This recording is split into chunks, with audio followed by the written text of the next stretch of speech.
we've written over 180 procedures for our team, and implementing some of those things we learned. Hey, let's do it this way, because that reduces the opportunity for error. It's safer. It's more, it might not be faster, but you get a better result more consistently all the time. And that's what we're going for, is quality and teamwork and improvement. I mean, that's our core values.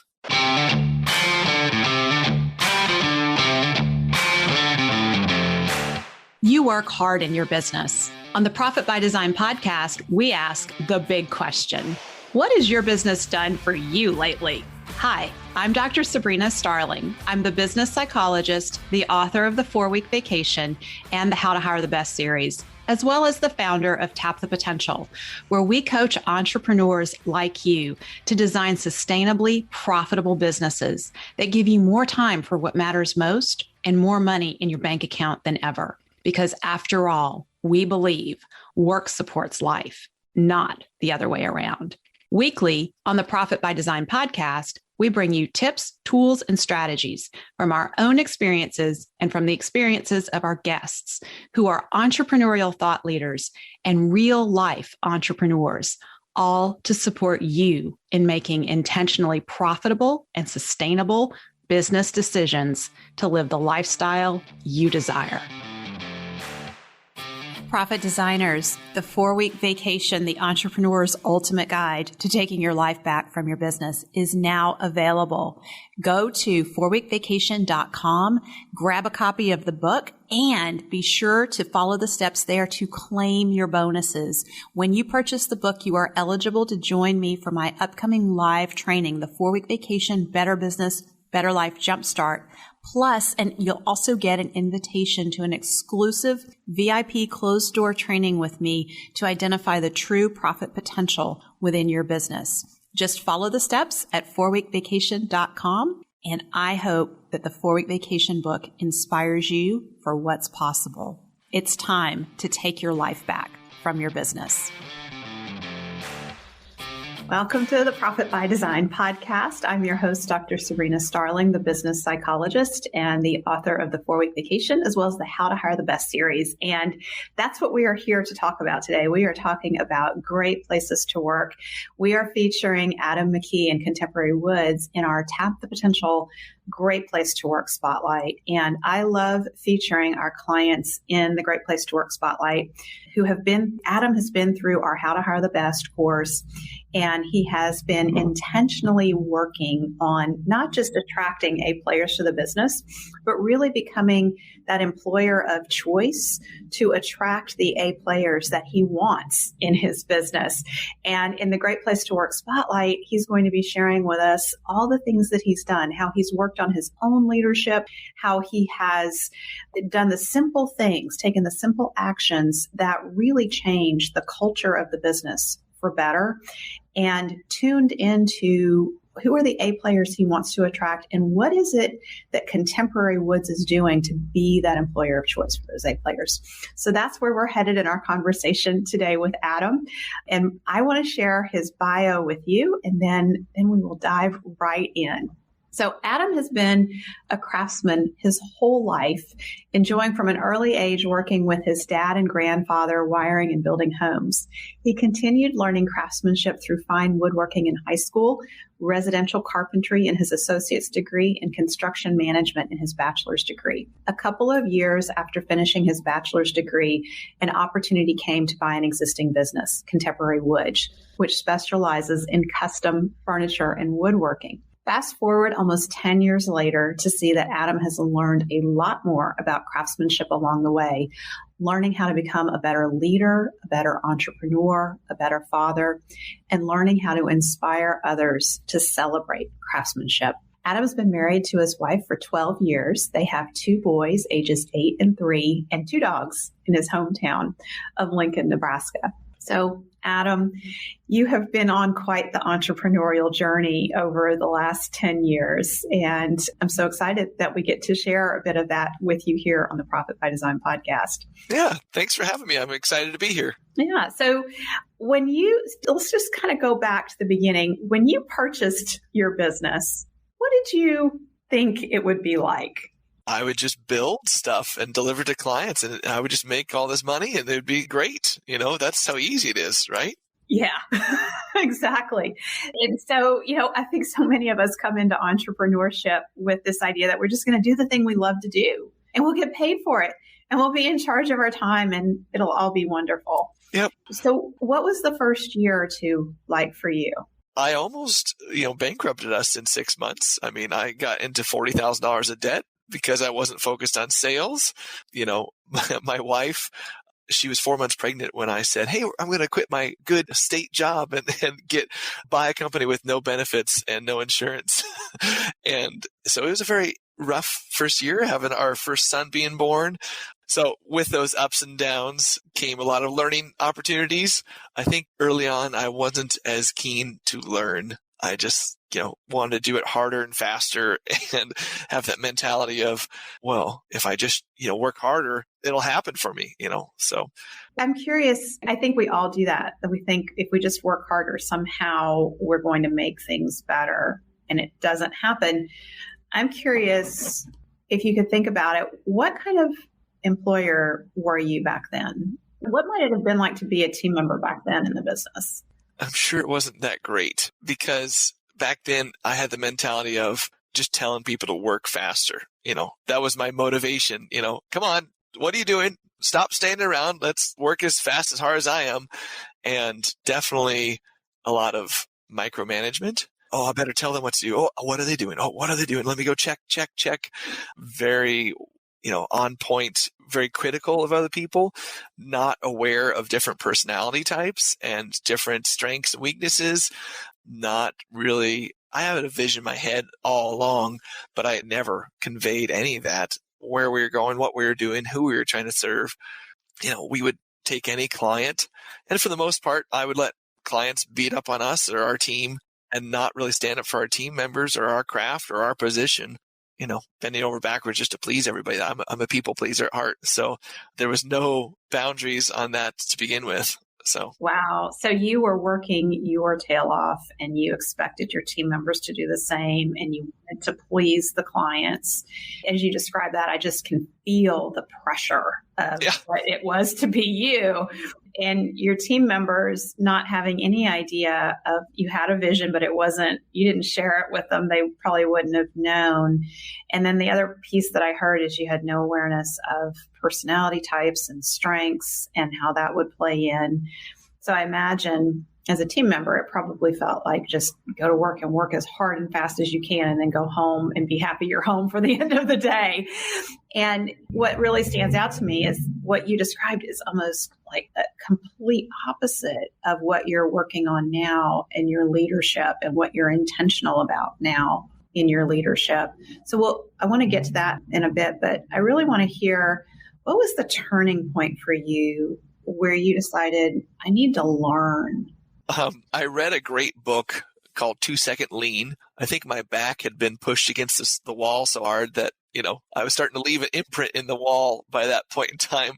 And it was January 20th, 2019. And I made a lot of changes. I started reading more. I started doing Audible books, and I started changing our company and offering opportunities to improve our culture by fixing what bugs us, doing daily improvements, doing group reading, daily meetings, and I started reaching out for help. I realized that even though I had a business coach and he had a lot to offer me, I didn't listen to everything he said, and I needed somebody else. And so I started reaching out, talking to the community and talking to other people and learning what was available. And that was 6.5 years into the business. And it feels like those 6.5 years were really long. And it feels like the last 2 or 3 years have been really short. As you asked me that question, I start to think back. I reached out to your team and your Darren. I can't remember what you call Darren, but your onboarding specialist. And he and I talked for many months. And I started getting this learning opportunity of like, oh, there's other options out there. I can get help. I can get, advice, coaching. I can implement my vision to where I want to go. So yeah, January 20th, 2019 was kind of the pivotal point for me. I love that you're so clear, like when it happened. And it's interesting to me that you connect so much of it to reading books, because I find that a lot of our clients that tap the potential are learners, but a good number of them, kind of like what you're describing, were not learners to begin with. It kind of happened as you discovered, oh my gosh, there's books out there. People have solutions to some of these things that I'm dealing with. And I think once I find a solution, I'm hungry for more. Like, what's my next challenge? And who else, who's been there and who can I learn from? And so it just opens up that door, that curiosity gets sparked. And you've been on quite a learning journey for the last couple of years. So as you went on your learning journey and you started working on yourself, I heard you say, paying attention to the things that bug us. What's important about that for you? That's a big part of your culture. Yeah. And how you're different as an employer. Yeah. So in the world of lean manufacturing, you can be very complicated or you can simplify it. That's what the book that I mentioned did. They simplified that to 3 steps: sort, sweep, and standardize. And, that basically means slow down and speed up, fix the things that bug you, take action and don't delay. So that really did spark the change in our culture. And it started to amplify the things that I've wanted to do or that we were doing right, but they were such a small percentage of what we were doing. So I don't know if that answered your question. Yes. Yeah. Well, so I read your most recent job ad and you're growing and you're recruiting right now. So I'm going to give you an opportunity to talk about that. When I read your most recent job ad, what really stood out to me is that you and your team you're constantly learning and improving. And you don't tolerate making the same mistakes over and over. The things that it's a situation where a team member can come to work, and if something goes wrong, they can feel confident that you all as a team are going to try to figure it out and prevent that same problem from happening in the future. Yeah. And I think that is so different from so many work environments where we're expected to just tolerate things on an ongoing basis. Yeah, our immutable law around that is #fail forward, So yeah, it's definitely pain. As soon as I started learning that, like you said, you're hungry for what's next, hungry for more, I started figuring out why should we make the same mistake twice? Plus it's painful on the employee or the team member, your colleagues. Why should you have them go through that turmoil when somebody else has learned that lesson? Why should you relearn the lesson? And, we've written over 180 procedures for our team and implementing some of those things we learned. Hey, let's do it this way because that reduces the opportunity for error. It's safer. It's more, it might not be faster, but you get a better result more consistently all the time. And that's what we're going for is quality and teamwork and improvement. I mean, that's our core values. Yeah. So quality, teamwork, improvement. And so that really defines your culture. Yeah. Right. So you have been working intentionally on your culture for a couple of years. You've been through the How to Hire the Best course. And so much of that course is focused on working on the culture so that the business is attractive to the A players that you want. So talk to me about the A players, because every business, there's some common A player qualities. But every business's A players will look a little bit different because of the culture. So what does an A player look like for you at Contemporary Woods? So for those that haven't seen the first follower dancing guy in a field video, that always comes into my head. I have my operations manager, Brian. He is our first follower. He lives and breathes what we're doing and effuses it to other people. And what he does and what some of our other A team members that do is they slow down to stop before they make the same mistake twice. They're interested in having open discussions about how can we do this better. They're looking for, it doesn't matter who made the mistake, what happened, what can we do to fix it? How do we learn from this? Something that is more of an aspirational immutable law for us is be the buffalo and run towards the problem. And I love that story behind that. But I've done that a lot more with our clients, and I've saved our team a lot of headaches with, hey, if there's a problem, let's call them right away. Or if there's something we're unsure about, let's call them and ask their opinion. Let's include them in the process. Let's communicate better. So yeah, those are some of the key important things that we do that I think are different with our team and our colleagues and our clients. Yeah, that is so incredible. As you describe that, I think about what would it feel like to work in that culture as a team member. And I just get this feeling of Wow, what a breath of fresh air. I could take that feeling of pride is what comes up. Like if I work there, I would feel proud of what I do every day, that I'm part of something greater. And it's not just about, what got done today, but there's something greater being created.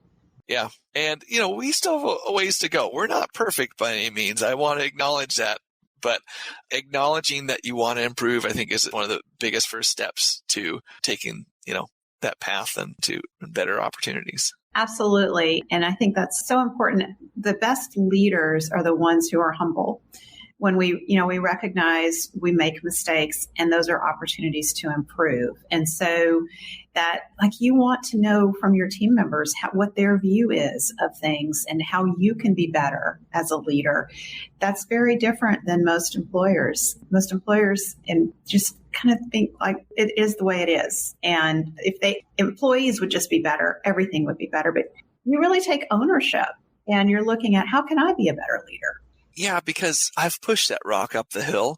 It doesn't get any lighter or, it just gets heavier when you try to push that rock up the hill, and it usually squashes you. So, instead of doing it by myself, we're working on a team and we're trying to figure out how to do it together. Yeah.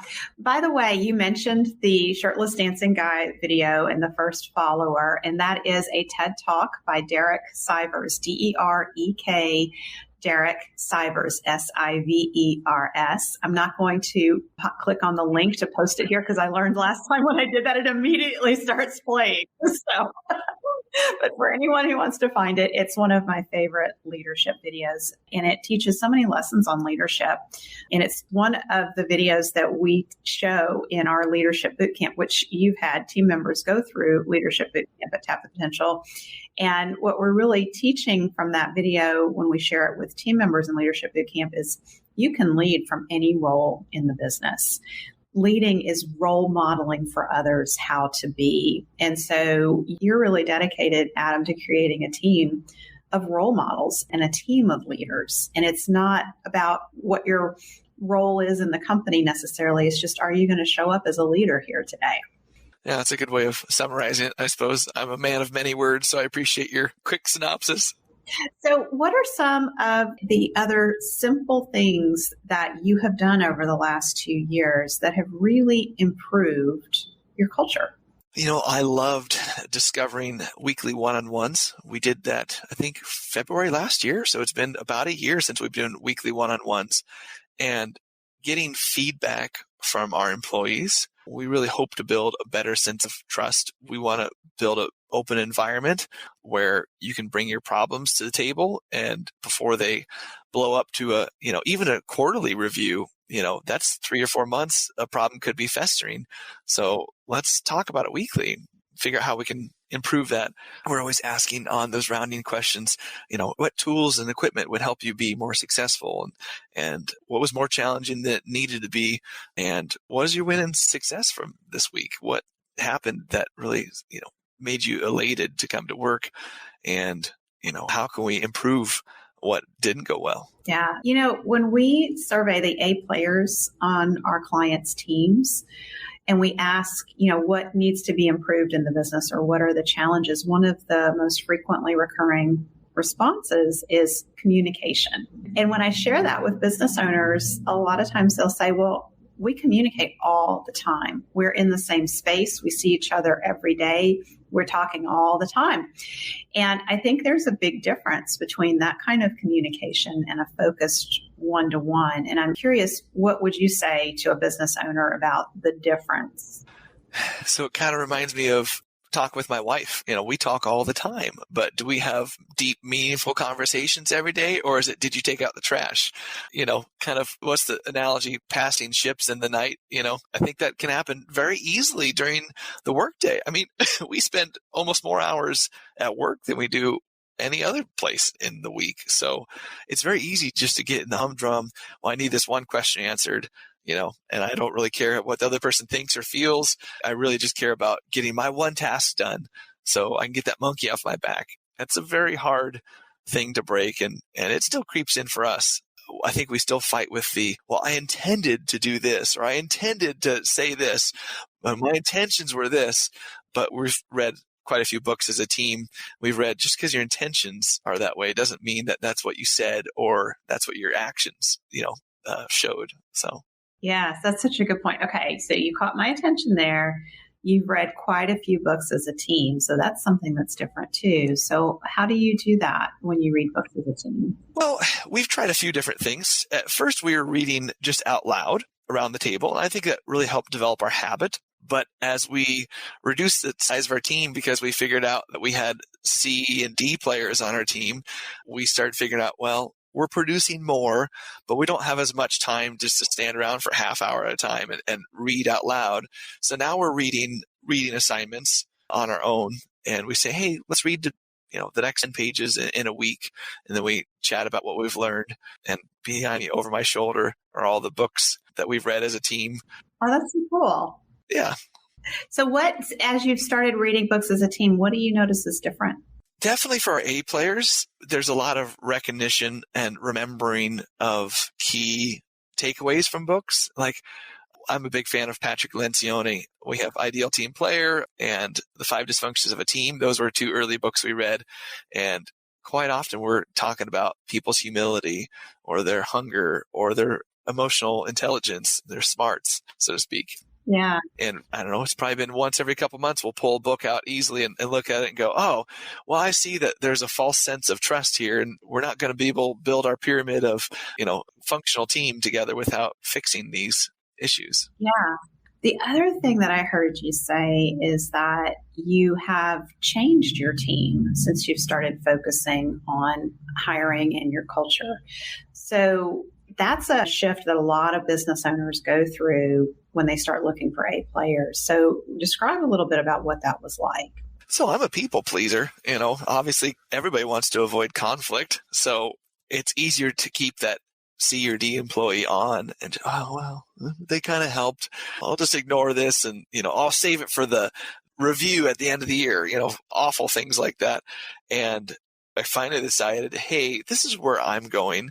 This is my vision. This is the train. The train's on the tracks. The engine's going. You're not clearly on the same engine or track or train as we are. You're going in a completely different direction. And I want to acknowledge that with you, employee. And do you see that? Do you agree? And if you don't agree, that's fine. There's the door. We'd ask that you find somebody else that you're an A player for instead of suffering being a C player for us. Yeah. And I think it's such an important awareness that you were tolerating a lot of things because you were avoiding conflict, and that allowed the C player behavior to stay on the team, which is just a repellent to A players. And what's at stake is you really risk losing your A players.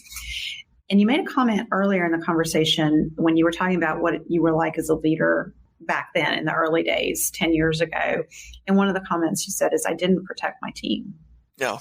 So that says to me, now you're aware of protecting your team. And what is the difference? And why is that important? So it was a lot of finger pointing in the past. When you point one finger at somebody else, you point 3 at yourself. So, well, they got the stain wrong, or they built this wrong, or they dropped it, or instead of figuring out, well, what's the friction around this process? There still might have been a mistake made, but, well, the paperwork wasn't clear, or the customer was never asked concisely. And just slowing down literally or stopping to look at that is some of the hardest parts to analyze and review and recollect and see where you've come from. That's very hard. Even today, I find that challenging still to set aside time and reflect on where we've been and how we can improve. I just want to come back on the back end and talk about the importance of protecting our team. And like you're pointing out, when mistakes are made, our natural tendency, I think, is to point fingers and go like, well, whose fault is it? And that's going down that judger path. And one of the things we do on our team, and I encourage every business owner to do this, is when mistakes are made, first look at your systems and look at what needs to be strengthened in the system. So you said maybe some paperwork wasn't signed, or, maybe a part of the process wasn't followed. Figure out, well, if the paperwork wasn't signed, don't go looking to blame somebody who was supposed to get somebody to sign a piece of paper. say, how come they weren't prompted? How come our system didn't prompt them to get that signature? And what check was in place to make sure the signature happened before we moved on to the next phase of the process? And when we do that, we're really inviting all of our team to help problem solve so that it goes better next time. If we don't do that and we go finger pointing, everyone gets defensive and everybody's gonna be like, what, me? I got the signature. I always get the signatures, and no problems get solved that way. So I want to bring up a recent example of how it ties in with clients and with our team and how it's still difficult and it's still awkward sometimes. We had a big fancy doorway that we trimmed out with glass windows and big trim, and it was this client's dream opening in their home. And we'd been talking to the client almost a year about this, and they decided finally to pull the trigger, and we made it in a few weeks' time. We were delivering it, and I could tell the client was slightly either disappointed or questioning that the stain was maybe slightly darker than she wanted. And I can tell you, 10 years ago, Adam would have said, okay, let me get out of here as quick as possible. Give me the check. Oh, okay. I'll just avoid that. Instead, I really tried to be that buffalo and run towards the storm. And I asked her 4 or 5 times throughout the day. And I said, hey, I do agree that this is maybe 5% darker, especially in the light of your home versus the light of our shop, and look at the stain sample. And, my team's standing there with me because I'm helping them get the install started. And, it's an awkward conversation because they just spent 135 hours building this beautiful piece, over the last 2 weeks, and not to mention the hundreds and thousands of dollars of materials that go in there. And, I'm having a frank conversation with the client in front of our team saying, and I know inside it's awkward, but I know that it's going to lead to better results. And so what transpired was I said, hey, I acknowledge that. Let's look at this piece. I think this piece is good, but this one's maybe not as good. And let's open the window. Let's talk about this. Let's look at the light. How are you going to have it with the lights on, the lights off? And I gave her the opportunity to choose. And she was very kind. And she said, well, Adam, if you have to do this, it'd be a lot of work. I said, it would be, but I don't want to leave here and have you call back in 5 days and say, yeah, I've changed my mind. I'm unhappy. I'd rather do it now before we go to all the work to install it. And those options, those paths, those choices that we are empowered to make once we know, I think really translate to our team, because our team did what they thought was best. They mixed the stain and applied it and, marginally was within tolerance. It would have not been good to say, well, this guy here on my team, yep, see, he's standing here with you. Yeah, I think he might have stained it too. Just throw him right under the bus, that'd be awful. But 10 years ago, Adam would have probably considered that as an option, What a delicate conversation. And I want to acknowledge you for the courage it took to wait. For somebody, you said you don't like conflict. And so I know you were in your Achilles heel there. That was really hard for you. And you navigated that conversation really well. And you left your client a choice. Yes. And I really believe that she made an educated, informed choice, because she kept on reverting to, well, it'd be a lot of work. And I said, no, we can fix this one piece. And I'm sure we can do, and give her like you said, empowering her. So, we still have a long ways to go with our team and improving and systems and culture and whatever else. But it's just a small example of something recent that I want to celebrate and keep translating to our future employees and our future client, and how we can, impact our community that way. I love that story. And it's such a great story because it illustrates your immutable laws. There's multiple core values and immutable laws that come through in that story. And the big one that just jumps right out is you're protecting your team. You weren't going to throw anybody under the bus, and the acknowledgement of the time and effort that went into that project, very significant. Yeah. When we survey the A players on our clients' teams, and we ask them what they appreciate most about their employer and where they work, one of the most frequently recurring responses is respect. And respect is one of those things that's missing in so many workplaces. And it's so basic. And what in that story, you demonstrated respect for your team, for yourself, for the craftsmanship, for the labor that had gone into it, and for your customer. Yeah. There's still opportunities to improve, I mean, just because I did that once doesn't mean that I'm going to always do it. You still have a hard choice in front of you. So I think it's acknowledging to our team. And, I got back in the van with our team. I said, whew, that was a really awkward conversation. I didn't really want to have that, but I was telling the team why I did. I said, I knew it would be better than to install it and have them call back in a week and have to tear it all out, and they agreed, So I think it takes lots of instances like that to build the example, to build the pyramid, the foundation of where you want to go. Yeah. So, Adam, I want to give you a chance to talk because you're a growing team. And I know this is the Great Place to Work Spotlight. It's going to exist for a long time. And so talk some about what is your vision, what's coming, and about the openings that you currently have and how somebody should get in touch with you for future openings. Sure. So, as you know, sharing my vision is always a struggle because it's very intimate and personal, and it's something I've not done well yet. So I appreciate the opportunity to get this practice and learn a fail forward, so to speak. We really want to be the foremost maker in the region. And one of the learning opportunities I've had in the last couple of years is I read Simon Sinek's book, Start With Why. And I want to talk briefly about the emotion and adrenaline and, oxytocin and all the good things that I get, my euphoria that I get when we craft something, whether it's at home or whether it's in our shop, in our client's home, whether for your kids or your family or for whoever. When you get the opportunity to craft something with your hands and you build something and you can stand back at the end of the day or end of the afternoon and you can go, wow, and just take in that glory and you look at the intricacies of what you crafted from these raw materials.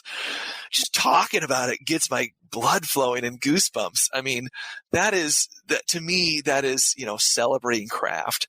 And I've decided that my life goal should be to inspire the celebration of craft with others, inspiring craftsmanship, and, bringing my accountant to the story all the time because, it's not only a physical wood or metal or, any other craft. It can be a hard to tangible craft like a spreadsheet. My accountant says, boy, I get that same feeling looking at a perfect spreadsheet. So, everybody around us in our community, in our lives, in our teams, in our families, they all have a craft. My wife, her craft is giving gifts to other people and celebrating our family and giving opportunities for our boys to grow and learn. That's her craft.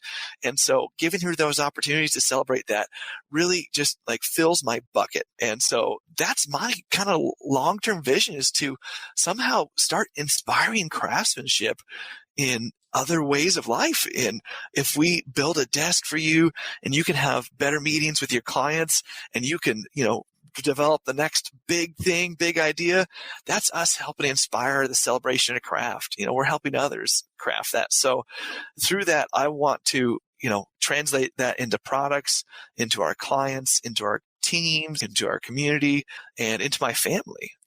My vision is to take that into tangible small steps and turn that into bigger results. So over the next few years, I want to build a company where anybody can take weeks off from work and the team can still function. Without that, we can have redundancies. I want to, we've never been great at Christmas bonuses. There's always the next bill to pay. There's always the next job to start. I want to give our team a Christmas bonus. I want to be able to, reward them with a paid vacation to somewhere with their family. I would love to not only inspire our team, but I want to inspire young people. I'm a big proponent of trade schools and crafts and getting that back into the high schools and back into options for your first, degree.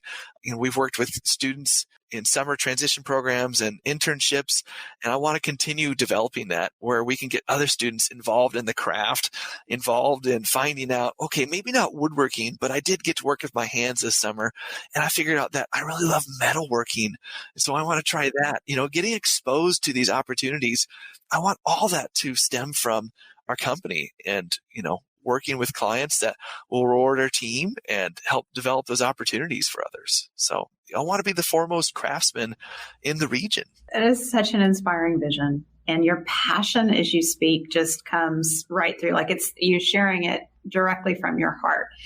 And I know that the A players who are right for your team who are hearing this are going to be like, oh my gosh, I found my company. This is where I want to be. So Adam, how do they get in touch with you if they're interested in being part of this amazing vision? They always can find us on our website, contemporarywoods.com. We are continuously adding and updating stuff. We want to add a, about us section that shows more of the things that we do for our teams. Adam, my email. So it's just adam@contemporarywoods.com. That is a great way to get with me directly. If you want to text me, I'll give you my cell phone right now. My number is 402-430-7381. Give me a text, give me a call. You can find our Calendly link and book a time to learn more about what we do. We're also on Indeed, and we'll be posting on social media. We're on Instagram and Facebook and LinkedIn as well. Yeah, so you're very, very accessible, easy to talk to. So don't hesitate if you're listening to this and you think Contemporary Woods is where you want to be, and share your A-player gifts to inspire craftsmanship with Adam and his team. He's told you all the places to connect with him. Adam, I know you also have a resource that you want to share with all of our listeners. Yeah, so typically we charge for a design session with us to take your inspiration as a client to work with us and turn it into reality.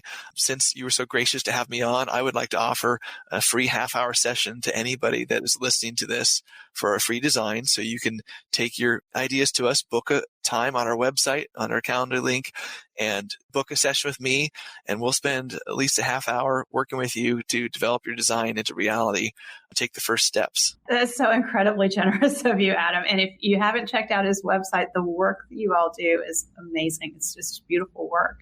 So thank you for that. As we close, I want to share, you've probably heard me mention the How to Hire the Best book and the course. So what we've been talking about today, all of it is in the How to Hire the Best book, the Entrepreneur's Ultimate Guide to Attracting Top Performing Team Members.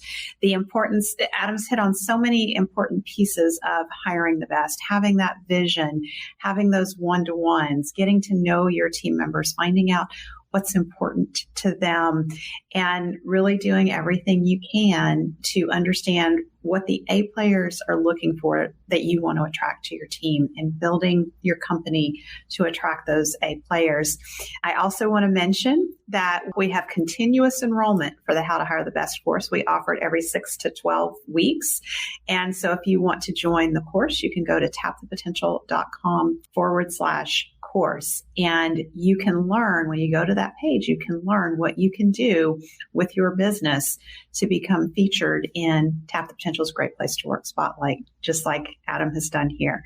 So Adam, a big congratulations as we go out to you for all the work that you are doing on yourself as a leader and on the culture to be attractive to A players and be an employer of choice. Thank you. Can I share one more word? Action is my word of the year. And I would just tell anybody, from somebody that struggled for 6 years, take action today. Sign up for the How to Hire the Best. That was the first course I did before joining the Better Business, Better Life.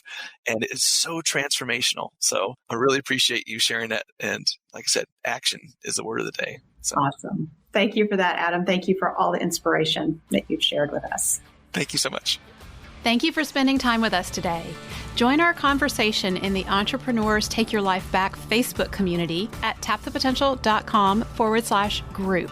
Share your aha moments from today's episode, ask me questions, and join in on the fun with your fellow entrepreneurs on the journey to designing sustainably profitable businesses that give you more time for what matters most and more money in your bank account than ever. And finally, share today's episode with a friend if you know a friend who would enjoy it. This is real life business. Keep your chin up, keep moving forward. You got this. If you've gotten value from today's show, don't forget to subscribe so you never miss an episode. And if you are a repeat listener of the podcast, know that we greatly appreciate you at Tap the Potential. And to that end, I have a request. Please consider leaving us a review on whatever platform you're listening on. Our reviews help other entrepreneurs like you to find us. Be a part of our movement to help entrepreneurs take your life back from your business.